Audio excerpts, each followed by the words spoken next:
Bonjour, nous poursuivons la lecture de l'évangile de Jean aujourd'hui et comme vous l'avez senti sans doute hier, dans le chapitre 7, la tension monte d'un cran.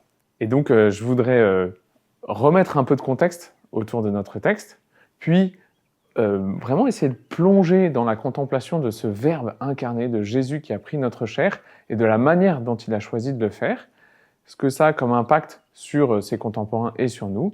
Et enfin, du coup, je voudrais essayer d'aborder quelques pistes concrètes sur la fin de notre carême et comment nous pouvons être au plus proche de Jésus dans sa passion pour accueillir le plus pleinement possible la joie de sa résurrection. Donc le chapitre 7, il s'agit de la fête des tentes. C'est une grande fête qui dure 7 jours, qui se passe à Jérusalem, et puis elle symbolise, ou elle rappelle plutôt, elle fait mémoire du passage du peuple hébraïque dans le désert.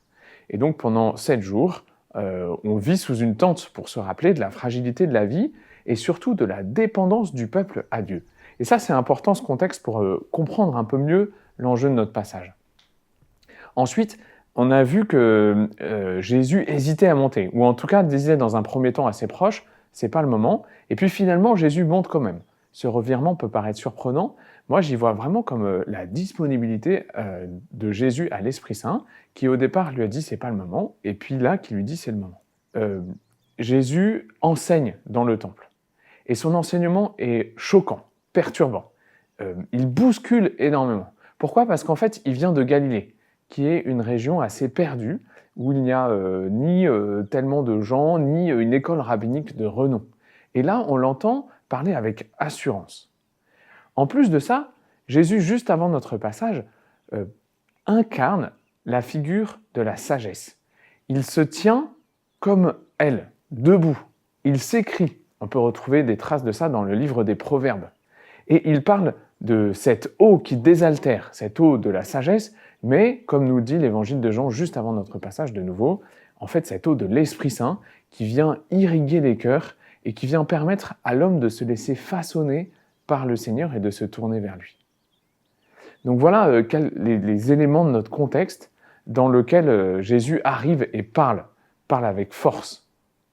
Or, cette parole provoque un schisme, nous dit le texte de Jean, une division. Parce qu'il y a ceux qui, en fait, se laissent façonner, qui se laissent interpeller par ces paroles. N'est-il pas le prophète annoncé ? Nous disent-ils. Ce prophète annoncé, en fait, c'était une promesse que Dieu avait faite dans le livre du Deutéronome 18, 18. « Et je ferai lever au milieu de leurs frères un prophète comme toi. Je mettrai dans sa bouche mes paroles, et il leur dira ce que je leur prescrirai. » Et donc les gens s'interpellent. Est-il celui qui doit venir ? En fait, ce qui va se jouer, c'est ce que Jésus avait dit à Nicodème au chapitre 3. Or, justement, il y a de nombreux liens de notre passage avec Jean 3. Ce que Jésus avait dit à Nicodème, c'est l'enjeu de la liberté humaine.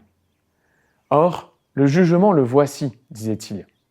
La lumière est venue dans le monde et les hommes ont préféré les ténèbres à la lumière parce que leurs œuvres étaient mauvaises. Celui qui fait le mal déteste la lumière. Il ne vient pas à la lumière de peur que ses œuvres ne soient dénoncées. Mais celui qui fait la vérité vient à la lumière, pour qu'il soit manifeste que ses œuvres ont été accomplies en union avec Dieu. En fait, voilà ce qui est en train de se passer dans ce passage-là. Est-ce que ces interlocuteurs vont se laisser façonner ? Est-ce qu'ils vont réussir, comme ces premiers, à se laisser imprégner de ce message, ou comme les gardes qui reviennent vers les chefs des pharisiens ? Ou est-ce qu'au contraire, ils vont basculer dans ce qu'on appelle, en termes bibliques, dans l'endurcissement, dans le fait que le cœur se ferme, et quand il commence à se fermer, souvent il s'enferme de plus en plus dans une logique de mort. Ici se joue donc un mécanisme qui est décrit par la Bible avec un mot, celui de l'endurcissement. Les premiers donc se sont laissés interpeller, se sont laissés façonner, irrigués par cette eau promise par Jésus, alors que les autres s'enferment, en particulier les chefs des pharisiens. En fait, à la suite du chapitre 5, plus ça va aller, plus leur cœur va s'endurcir. Et c'est ce que nous voyons quand les gardes reviennent, où ils sont insultants vis-à-vis de la foule, qu'ils traitent de maudits. Ou même vis-à-vis de Nicodème, qui leur rappelle la loi, qu'ils pourtant connaissent et sont censés appliquer. Eh bien, en fait, il montre un mépris profond de Nicodème et de la Galilée.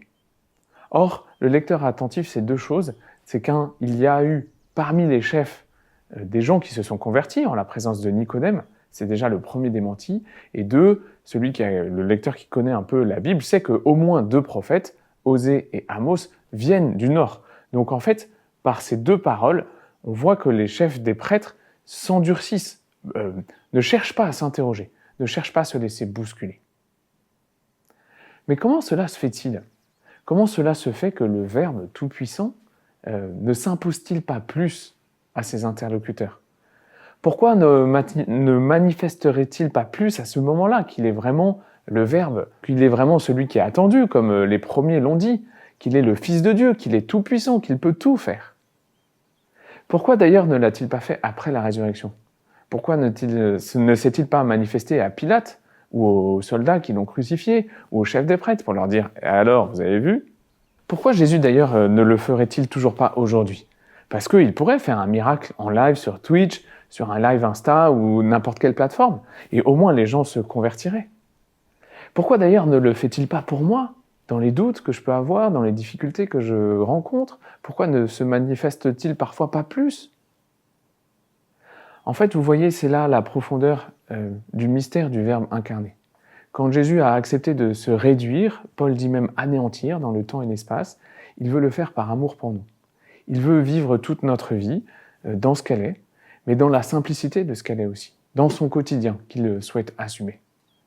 Et il a un infini respect de notre liberté. Il frappe à la porte de notre cœur, c'est l'Apocalypse qui nous dit ça. Voici que je me tiens, que je frappe à la porte du cœur, celui qui ouvre, j'entrerai, et nous prendrons notre repas ensemble. En fait, c'est chaque jour que le Christ nous invite à la conversion, mais il ne force pas, il ne forcera jamais. C'est une des traces de la toute-puissance de Dieu, en fait, qu'il puisse même accepter d'être tellement discret qu'on puisse nier son existence et le fait qu'il ait vraiment envoyé son Fils. Chers amis, c'est ce qu'il me paraît essentiel pour ce message de Carême, que nous poursuivons notre conversion.